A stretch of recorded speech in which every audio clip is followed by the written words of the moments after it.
दोस्तों, जीवन में धोखा खाना भी बहुत जरूरी है, क्योंकि चलना माँ बाप सिखा देते हैं, लेकिन संभलना खुद ही सीखना पड़ता है। जिंदगी बहुत छोटी है, इसलिए किसी इंसान का पीछा करने से कई गुना बेहतर है अपने सपनों को पूरा करना। जिंदगी हंसते रहो, इसलिए नहीं कि आपके पास हंसने का कारण है, इसलिए क्योंकि दुनिया को रत्ती भर फर्क नहीं पड़ता आपके आंसुओं से। चील की ऊंची उड़ान देखकर चिड़िया कभी डिप्रेशन में नहीं आती, मगर इंसान की ऊंची उड़ान देखकर इंसान खुद बहुत जल्दी डिप्रेशन में आ जाते हैं। अक्सर हम जीवन में सोचते हैं कि हमने जीवन में ऐसा कोई पाप नहीं किया, फिर भी हमारे जीवन में इतना कष्ट क्यों आया। यह कष्ट और कहीं से नहीं, बल्कि लोगों की बुराई करने के कारण उनके पाप कर्मों से आया होता है, जो बुराई करते ही हमारे पास आ जाता है। बहुत समय पहले की बात है, एक गांव में एक गरीब पंडित अपनी पत्नी के साथ रहता था। एक दिन की बात है, पंडित कुछ काम के लिए शहर गया था, तो वह अब अपने गांव जा रहा था। तब उसने देखा कि रास्ते में एक चिड़िया एक रोटी को पकड़कर एक खेत में खाने की तैयारी कर रही थी। तभी पंडित ने चिड़िया की चोंच से वह रोटी छीन ली। मुंह का आहार छिन जाने पर चिड़िया ने निराश होकर आकाश की तरफ देखते हुए कहा, दूसरे को दुख देना अच्छी बात नहीं है। उस दिन चिड़िया बहुत निराश हो गई।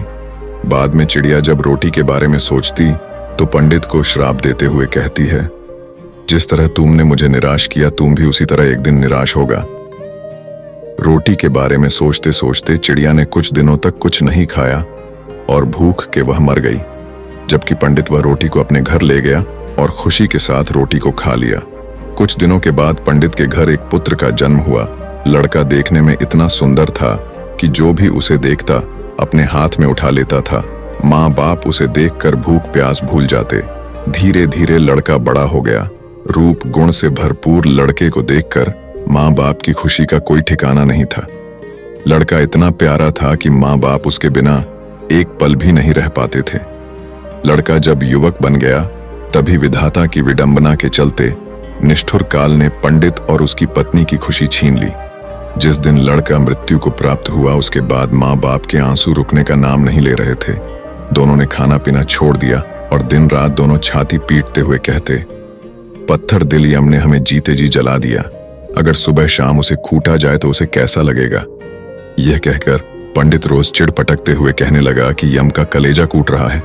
पंडित को इस तरह रोते देख एक दिन यम ने पंडित के सपने में कहा, तुम जो सिर पटकर रो रहे हो, बेटे के लिए रो रहे हो। उस बेटे को देख पाओगे तो तुम्हें मेरी बात माननी होगी। कल तुम भीतर से दरवाजा बंद करके अपने पूजा घर में सोना और 2 दिन तक किसी को भी वहां जाकर तुम्हें जगाने देना नहीं है। अगले दिन ब्राह्मण ने सपने के बारे में विस्तार से अपनी पत्नी को बताया और यम के कहे अनुसार पूजा घर के पास जाकर सो गया। जब पंडित को गहरी नींद आई, तब एक यमदूत वहां आया और पंडित का शरीर वहीं छोड़कर उसकी आत्मा को अपने साथ यमपुरी लेकर चला गया। यमपुरी में पंडित ने न जाने कितने सारे नजारे देखे। कहीं पापी को यमदूत कूट कूट कर दर्द दे रहे थे, तो कहीं भयंकर पापी को उन्हें घसीट कर नरक कुंड में डाल रहे थे। झुंड बनाकर यमदूत घूम रहे थे, शोर मचा रहे थे। इस तरह जगह जगह अजीब अजीब मंजर देखकर पंडित के होशों उड़ गए और डर के मारे वह कांपने लगा। यमदूत उसे यमराज के पास लेकर आया। डर के मारे थर थर कांप रहे पंडित को देखकर यमराज ने उससे कहा, पुजारी डरो मत, तुम्हें यहाँ कुछ नहीं होगा। जरा तुम उन नौजवानों की तरफ देखो, क्या उनमें से कोई तुम्हारा बेटा भी है। पंडित ने उन नौजवानों तरफ देखा तो अपने बेटे को मौजूद पाया। बेटे को देखकर पंडित ने खुश होकर यमराज से कहा, जी महाराज, वह मेरा बेटा है। पंडित का जवाब सुनकर यमराज ने कहा, उसे यहाँ बुलाओ, अगर ना आए तो वहां जाकर बुला लाओ। पंडित ने अपने बेटे को पुकारा, मगर वह नहीं आया। तब उसके पास जाकर बोला, मेरे बच्चे, मैं आया हूं, तुम मेरे साथ चलो। पंडित ने 2-3 बार इस तरह कहा, मगर बेटे ने उसकी तरफ देखा ही नहीं। तब उसका हाथ पकड़कर पंडित ने कहा, मेरे बच्चे, इधर देखो तो मैं हूं तुम्हारा पिता। यह सुनकर बेटे ने बाप की तरफ देखकर चिल्लाकर कहा, तुम मुझे बेटा क्यों कह रहे हो? मैं तुम्हारा बेटा नहीं हूं। कभी तुमने चिड़िया को तकलीफ पहुंचाकर उसके मुंह का खाना छीन लिया था। उसी का बदला लेने के लिए मैं तुम्हारा बेटा बनकर तुम्हारे घर पर जन्म लिया था। अब याद आया ना, जिस तरह मेरे मन को तुमने तकलीफ पहुंचाई थी, उसी तरह मैं तेरे मन को तकलीफ पहुंचाकर चला आया। बेटे का जवाब सुनकर पंडित निराश हो गया और यमराज के पास उदास होकर बोला, वह मेरा बेटा नहीं है। पंडित की बात सुनकर यमराज ने उससे कहा, तुम लोग बेवजह मुझे कोस रहे थे, अब पता चल गया ना किसका कसूर था। इतना कहकर यमराज ने दूत को इशारा किया और दूत पंडित की आत्मा लेकर तुरंत उसके पूजा घर में पहुंच गया। पंडित के शरीर में उसकी आत्मा डालकर यमदूत चला गया। पंडित जागते ही उसकी पत्नी को सपने का सारा हाल बता दिया और उसके बाद पंडित और उसकी पत्नी ने दिवंगत बेटे की याद में आंसू बहाना बंद कर दिया। किसी को बुरा बोलना, चुगली करना, बुराई करना, जलन व ईर्ष्या का भाव रखना, यह सब आपकी तरक्की व खुशियों को रोक देते हैं, आपके जीवन में गहरा प्रभाव डालते हैं। कर्म एक ऐसी जगह है जहां हमें उसे बुलाने की जरूरत नहीं पड़ती। हमने जो पकाया होता है हमें वही मिलता है।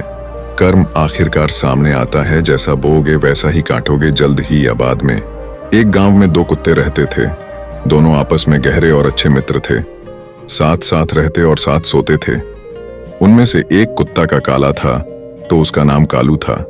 दूसरा कुत्ता लाल था तो उसका नाम लालू था।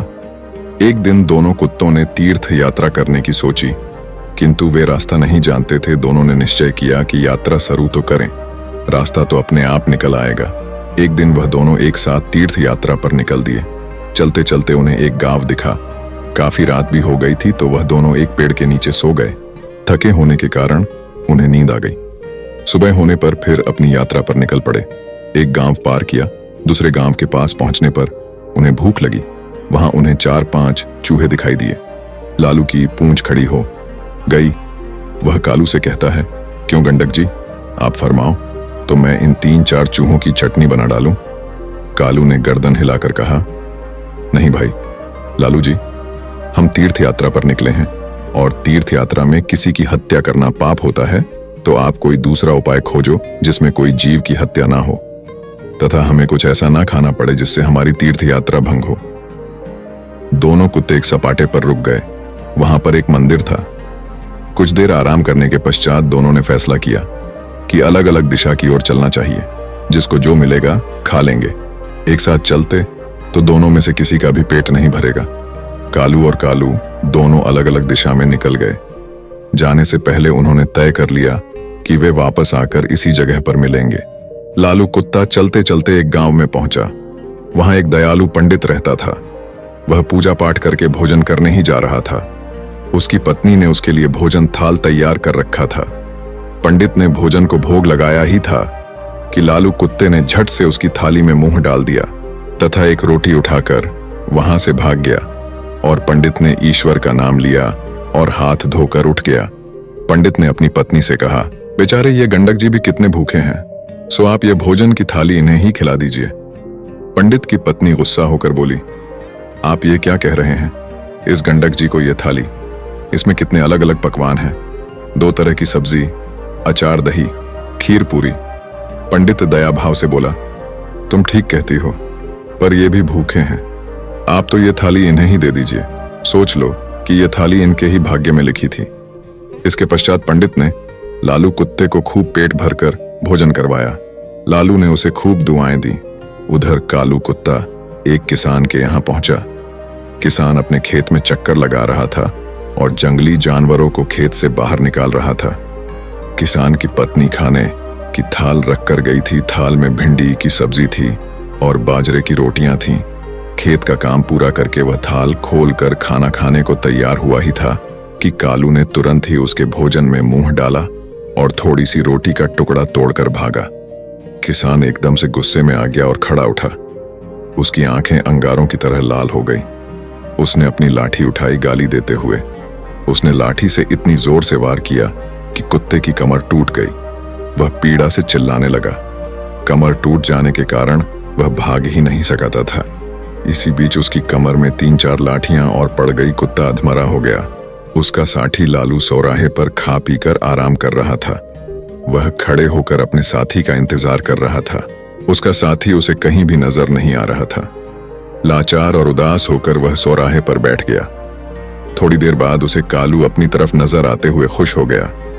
वह जल्दी से उसकी ओर भागा। उसकी टूटी हुई कमर देखकर वह बहुत दुखी हुआ और पूछने लगा, भाई तुम्हारे साथ ऐसी दुर्दशा किसने किया?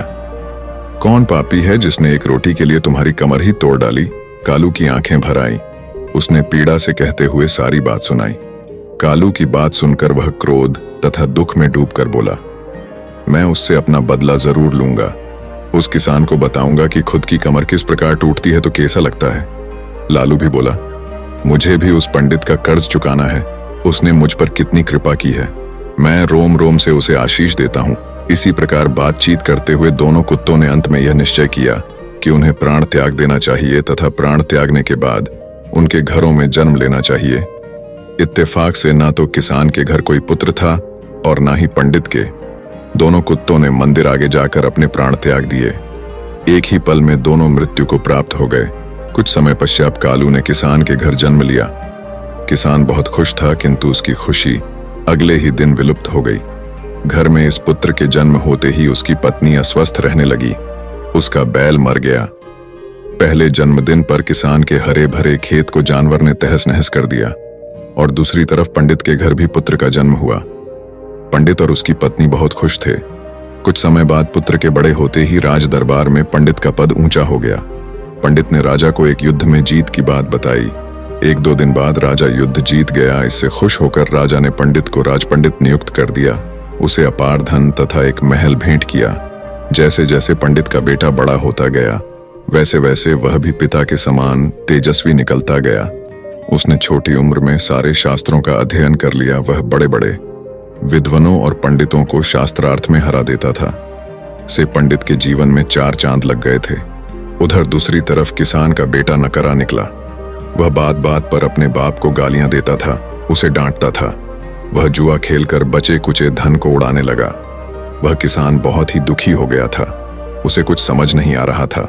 आखिर अंत में उसने सोचा कि इसको सुधारने का कोई उपाय करना चाहिए। इस तरह विचार करते हुए वह एक बुद्धिमान व्यक्ति के पास पहुंचा। उसने उसके सामने अपनी समस्या बताई। बुद्धिमान आदमी बोला, किसान को बोला, तुम इसकी शादी कर दो। शादी की नकेल अच्छों को सीधा कर देती है। किसान ने तुरंत घर जाकर अपनी पत्नी को बात बात आई। अपनी बेटे की शादी करने की सोची। वह लड़की की तलाश करने लगा। दूसरी तरफ पंडित का विचार भी अपने बेटे की शादी करने का हुआ। उसने भी अपने बेटे के लिए लड़की की तलाश की। कुछ दिनों बाद पंडित के बेटे का एक कन्या से उसका विवाह हो गया। उसके बेटे की पत्नी भी सुशिक्षित थी। उसके आते ही घर को स्वर्ग बना दिया। उसके बाद किसान ने भी अपने पुत्र का विवाह करा लिया। शादी बड़े अच्छे से हो गई। शादी के अगले दिन ही उसका बेटा अचानक चल बसा। उसकी पत्नी रोने लगी। वह किसान बेहोश हो गया। होश में आते ही वह दीवार से सिर मार मार कर रोने लगा और चिल्लाने लगा, हाय मेरा बेटा, मेरी कमर तोड़कर चला गया।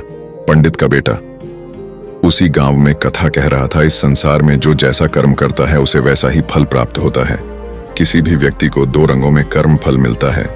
कर्म आखिरकार सामने आता है, जैसा बोगे वैसा ही काटोगे। जल्द ही या बाद में ब्रह्मांड आपको वो परोस देगा जिसके आप हकदार हैं। कर्म ही व्यक्ति की पहचान का मुख्य आधार होता है।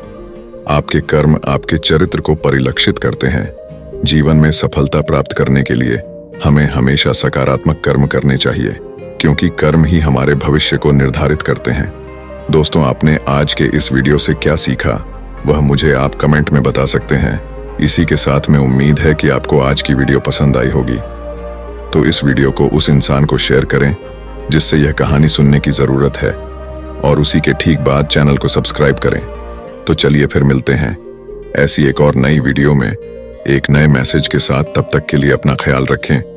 धन्यवाद और नमो बुद्धाय।